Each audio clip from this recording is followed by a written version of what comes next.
It is a quiet Tuesday morning in Queensland, Australia, and a woman has just walked into her laundry room. There, coiled around her washing machine, is a 2-meter long brown snake, the second deadliest snake in the world. She picks up her phone and calls one number. Today, we're talking to the man who answers. Hello and welcome to What Do You Actually Do?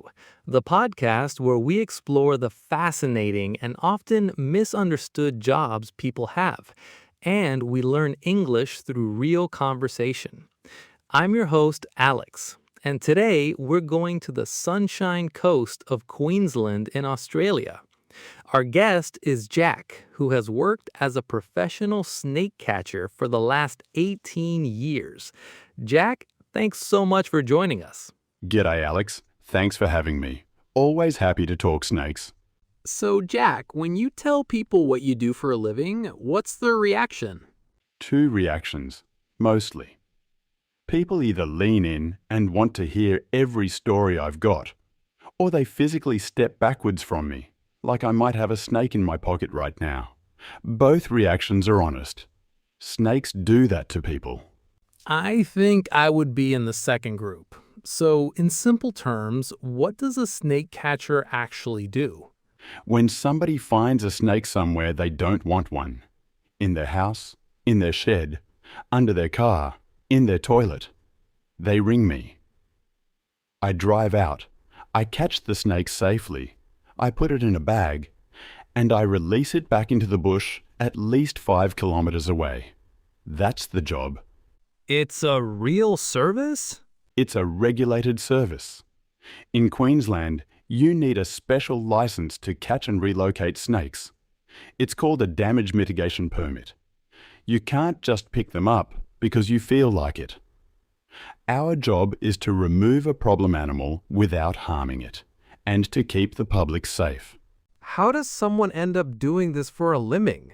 I grew up on a property near Brisbane, and we always had snakes around. My dad taught me to identify them when I was 5 or 6. I used to catch carpet pythons in the chook yard with him, so I was never afraid of them. As I got older, I realized I could turn it into work. Australia has more dangerous snakes than almost anywhere on the planet, and someone has to deal with them. How do you train for this? It can't just be, I grew up with snakes. It can't. I did a venomous snake handling course. Then I worked alongside experienced catchers for 2 years before I went out on my own. You also need first aid training, identification training, so you know exactly which species you're dealing with. And you need to keep your license up to date with continuous training. The handling itself is a learned skill. Knowing how to read a snake's body language, knowing when it's about to strike, knowing how to position yourself. What does a typical day look like? There's no typical day. I'm on call from sunrise to sunset, 7 days a week during snake season. That's roughly September to April here in Queensland. The phone could ring at any moment. I might do nothing for 2 days, then 5 jobs in one afternoon. The longest day I've had this year was 19 calls between 6 a.m. and 9 p.m. 19 snakes in one day? Yeah, it was during a heatwave. Snakes were moving everywhere looking for cool shade and water. Most of them were in suburban backyards, under decks, in pool sheds, behind washing machines. Just 15-minute jobs each. What kind of snakes are you catching most often? In Queensland, the most common is the carpet python. Large, beautiful, completely non-venomous. Those are the easy jobs. The ones that get the heart rate up are the elapids, the venomous ones. Eastern brown snakes are number 1, second deadliest in the world. Red-bellied black snakes, very common too. And occasionally a coastal taipan, which is the 3rd most venomous land snake on Earth. Have you ever been bitten? 3 times. None of them were venomous bites. twice from carpet pythons, once from a tree snake. They hurt, but they were nothing serious. The day I get bitten by a brown snake or a taipan is the day I retire. I have not been, and I plan to keep it that way. How do you actually catch a snake? What's the process? First, I assess the situation. Where is the snake? Is it cornered or can it escape? Is anyone in danger? I use a tool called a snake hook, a long pole with a curved hook on the end, to gently lift and guide the snake. For venomous species, I might use a pair of long tongs to lift them safely. I never grab a snake by hand unless I am 100% sure of the species and the situation. And then you bag it? I bag it in a special long cloth bag with a drawstring. The bag goes inside a sealed container, and the container goes in my vehicle. I drive to a release site, usually bushland 5 to 10 kilometers away. I tip the snake out gently, watch it move off into the grass, and I'm done. What's the hardest part of the job? The unpredictability. Every job is different. A backyard snake under a clothesline is one thing. A snake in the engine bay of a running car is another. A snake in a child's bedroom in the middle of the night is something else again. You arrive on scene and you have minutes to assess, plan, and act. That mental load adds up over a long season.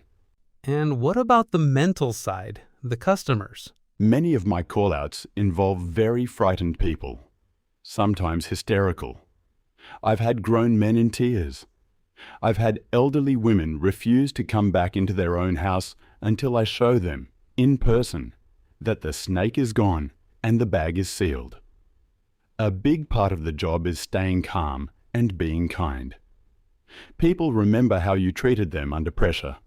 What about the best parts? The animals. I love these creatures. People think I'm crazy, but a good-sized python is one of the most beautiful animals you will ever see up close. Watching a brown snake glide across a paddock at full speed is incredible.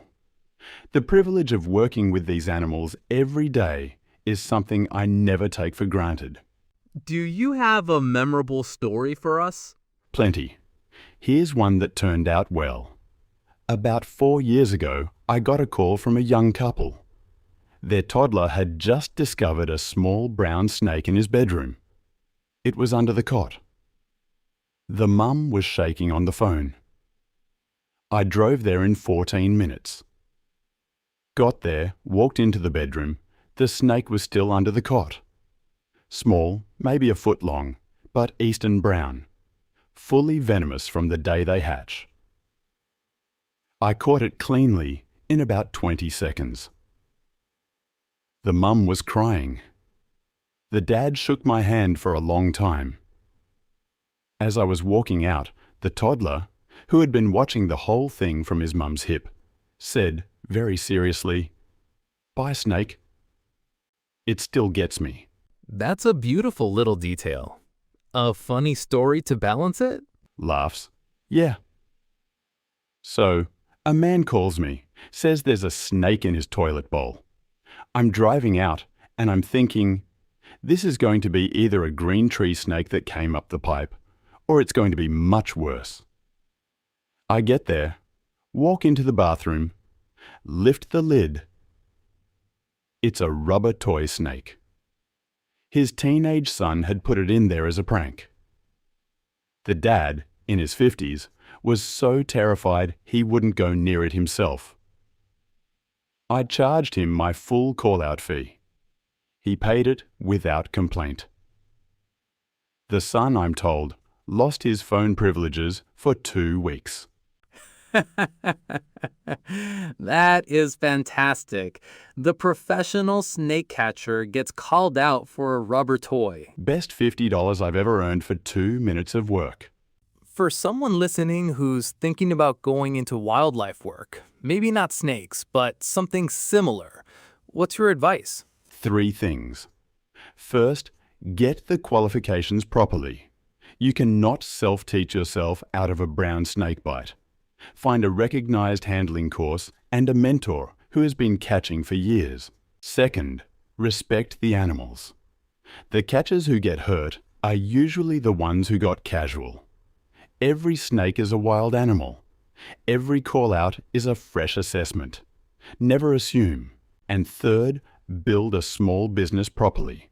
This is a real career, not a hobby.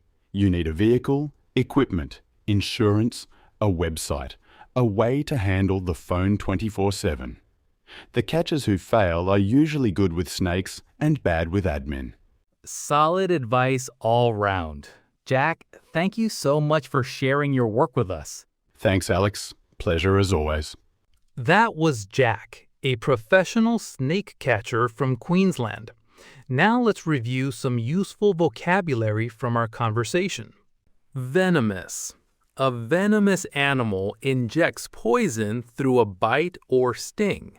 Many Australian snakes are venomous, which is why Jack's job exists.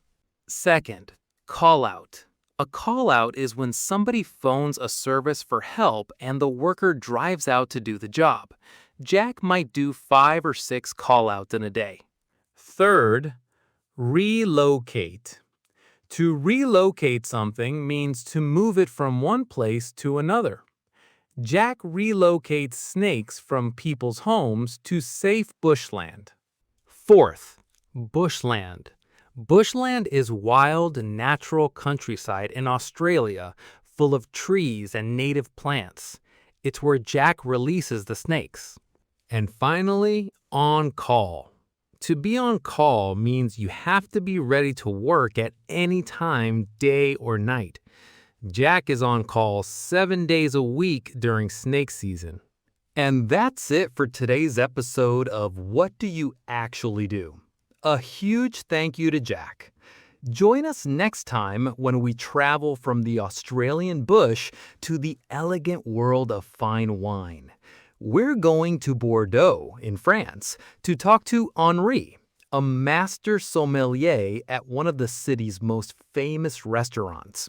He can taste the wine and tell you not just what it is, but where it grew. Until then, take care.